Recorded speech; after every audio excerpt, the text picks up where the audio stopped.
Good morning and welcome to the Breakfast Rundown with me, Zulfick Farzan. Many countries are racing against the clock to meet the August 1st deadline in order to reduce the tariffs that have been imposed on respective exports by the United States of America. Now, Sri Lanka is among these countries. A fresh round of discussions between US officials and a Sri Lankan delegation regarding American tariff regulations is scheduled to take place today.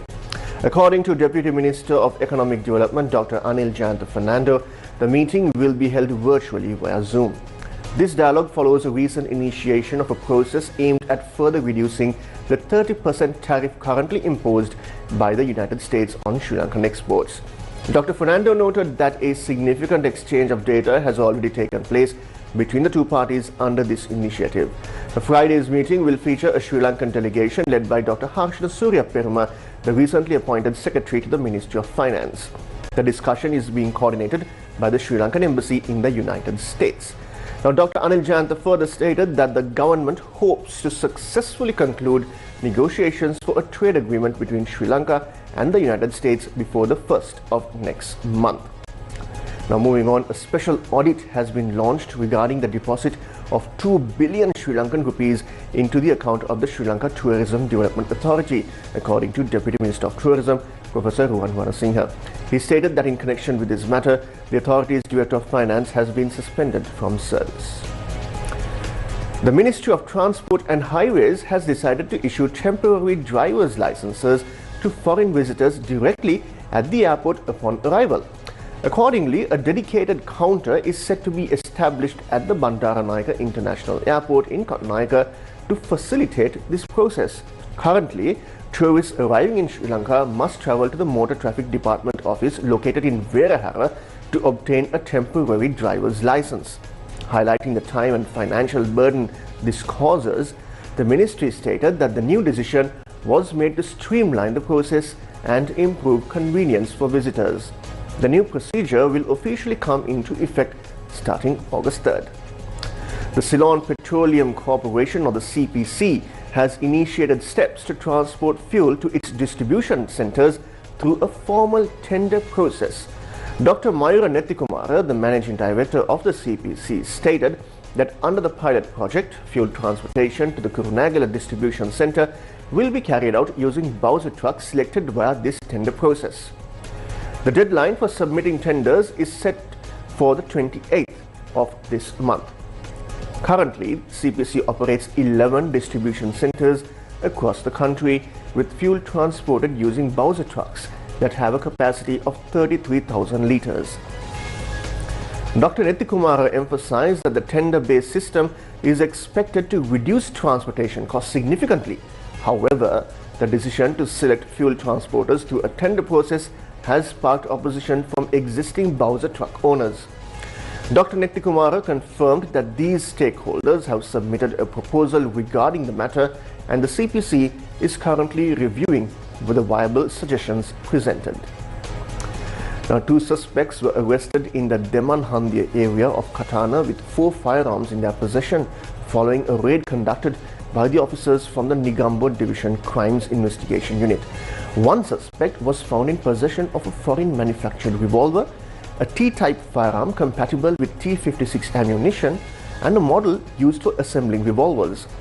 The second suspect was found with 2 locally manufactured firearms. The arrested individuals, aged 51 and 58, are scheduled to be presented before the courts.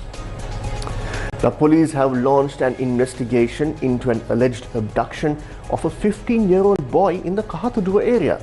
According to police reports, a complaint was filed stating that the boy was abducted by individuals in a van while he was on his way home from school on Wednesday. Authorities later confirmed that the boy was found in the Ratnapura area and an investigation is underway. Now, Sri Lanka's Ministry of Environment has decided to conduct a fresh study on the country's elephant corridors, according to Minister Dr. Dhammika Pattabandi. He stated that recent data suggests elephant movement routes have changed due to development activities, environmental shifts and forest degradation. Minister Pattabandi emphasized the need for a structured study to better understand and manage these altered migration paths.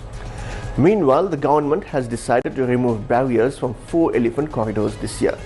These corridors are located in the Polonnaruwa and the Anuradhapura districts.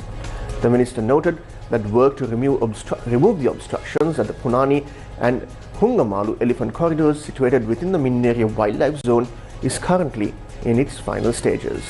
In related news, 6 rehabilitated wild elephant calves were released into the Udawalawe National Park yesterday after 5 years of recovery at the Udawalawe Elephant Transit Home. The release was carried out under the supervision of Minister of Environment, Dhammika Patabandi.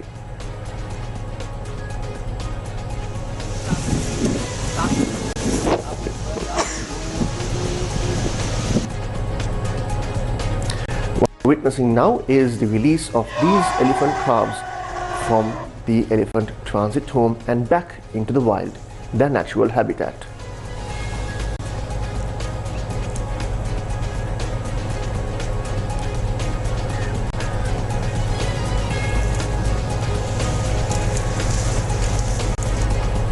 The Hambantota International Port is redefining industrial infrastructure by evolving into a thriving marine ecosystem and research site. What is the story?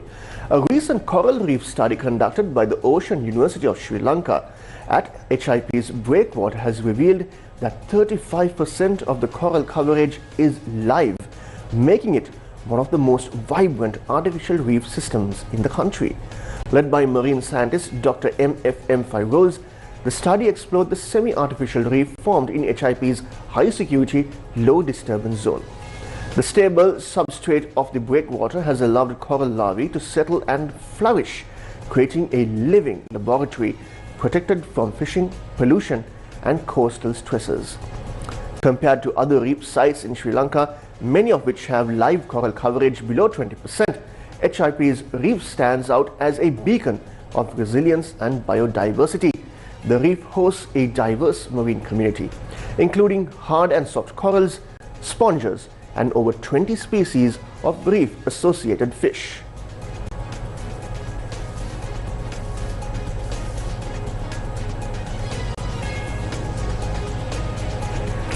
Now moving on to something developing overseas, the Department of State in the United States added the Resistance Front, or the TRF, as a designated foreign terrorist organization, an FTO, and specially designated global terrorist, SDGT. TRF, a Lashkar-e-Taiba or LET front and proxy, claimed responsibility for the April 22, 2025 Pahalgam attack, which killed 26 civilians in India.